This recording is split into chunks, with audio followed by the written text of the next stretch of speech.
I couldn't pretend to know what Vice President Harris is feeling. None of us could. You know, she was so committed to being a loyal governing partner to President Biden. And today begins the convention that is the process of nominating her as the Democratic presidential nominee for this country. And so it is an exciting experience. I could imagine. I have spoken to her. She feels and sounds incredibly determined to be a leader that offers a vision forward for our country and for the American people, a way to unify us behind not just our fears and the things that we are concerned about, but also about our hopes and our dreams and the things that we can accomplish together. And so it must be incredibly exciting for her family. But I know this is a moment that she is determined to meet, and one that she, I think, will meet with great grace. Well, Senator, of course, none of us can actually get inside the Democratic nominee's head at this time. But could you take us inside yours, knowing that before you were a senator, you ran Emily's List? It is a group literally dedicated to get women elected into office. Now we have not just a woman, but a woman of color getting ready to formally accept the Democratic nomination for president. What does this week mean to you? You know, I'm not sure that I know exactly what it will mean. I am so focused on making sure that I do everything I can to make this moment not just a moment that happens as a nominating experience, but an experience that actually leads to victory for the country in November. But you're right. I have worked to help to elect Democratic pro-choice women up and down the ballot at all levels of government, and to, again, be able to say that the United States, at least one party, is putting forth a woman and a woman of color for the American people to consider for presidency is quite powerful, not just for my daughter, but truly for America's daughters to be able to see themselves once and for all in the highest position possible in our country. It is a moment of pride for me, and I think it will be a moment of great pride for the American people. Senator, what is Joe Biden going to tell the room tonight as he passes the baton, the cliche that we keep using for this inflection point in the campaign? There's been reporting that he's very upset about what has happened, but of course it's his job to strike a positive tone. What should be his message? What are we going to hear from Joe Biden? Look, this is, I expect that we're going to hear the words of a proud statesman who has served his country for the last 52 years, made sacrifice after sacrifice to help us win back the soul of our very nation. He said that was why he was running in 2020.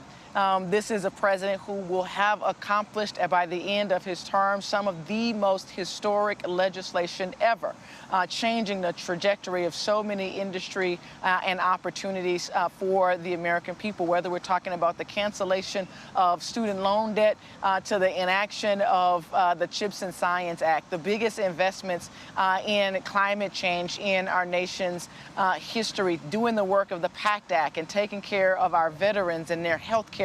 So, look, this is a moment, I think, where President Biden will have the opportunity to not only talk about what he's accomplished, but to thank the American people for trusting him to lead in such a hard, tough moment. And I think he's going to commit to continue to finish the job, that we have a lot more work to do. He has another 5 months left in his term. He's going to be focused on continuing to run through the tape. But he's going to be exciting us and imploring us to continue to fight for the democracy that future generations in this country truly deserve. Well, and of course, that fight will become Kamala Harris's throughout the remainder of this campaign. And then, of course, if she ultimately wins when she takes office in January of 2025, we are starting, Senator, to get at least the outlines of the kind of policy that she would like to pursue when it comes to the economy. And I ask you this knowing that you sit on the Senate Banking Committee.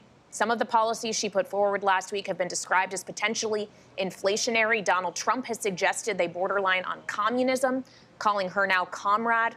Kamala, are the ideas that she put forward really realistic?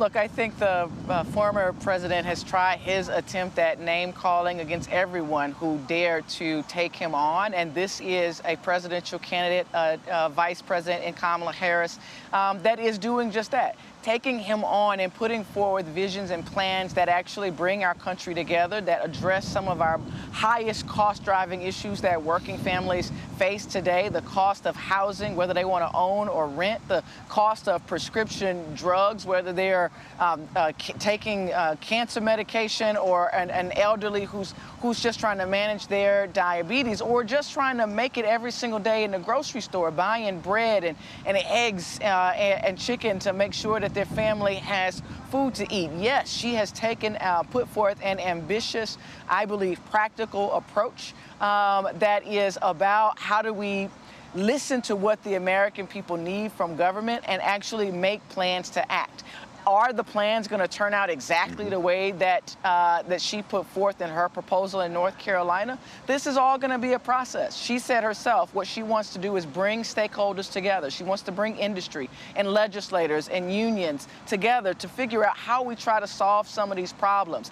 I don't know what former President Trump is to do any of that. He hasn't said. He just says that he wants to create what in essence is a tax for the American people to raise their costs. So I'd rather be a part of a process to find a solid solution for the American people than some pipe dream tax that's going to raise the cost for every American person. And I think every day about my mother on a fixed income, 71 years old. I know she can't afford Donald Trump's tax.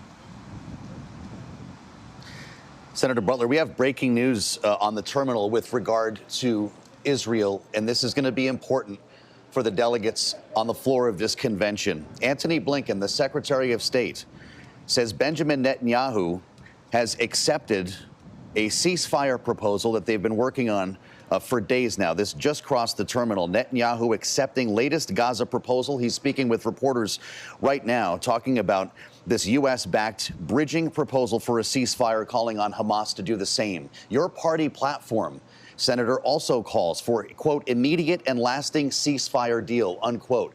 If this comes to fruition, if we do have a ceasefire deal, are those 30 uncommitted delegates on the floor going to become committed to Kamala Harris? You know, I don't know. I surely hope so. I wouldn't venture to speak for them, but let me just first say, thank God.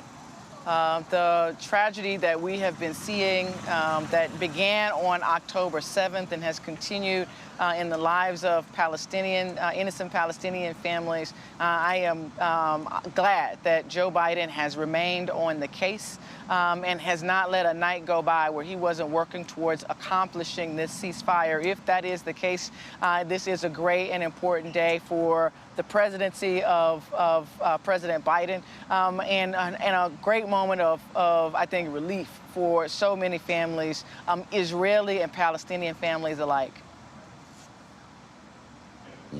Well, and certainly it could be a moment of relief if you are actively campaigning for president, knowing that this is an issue, Senator, that has divided your party. And we've seen that on display with the delegates that Joe is alluding to, with the protests that will be here in Chicago. If a ceasefire can be accomplished, what's the biggest hurdle for your party to get over when it comes to voter turnout or to ensuring a victory for Kamala Harris? Yeah, look, this is a war and a conflict that is beyond party politics.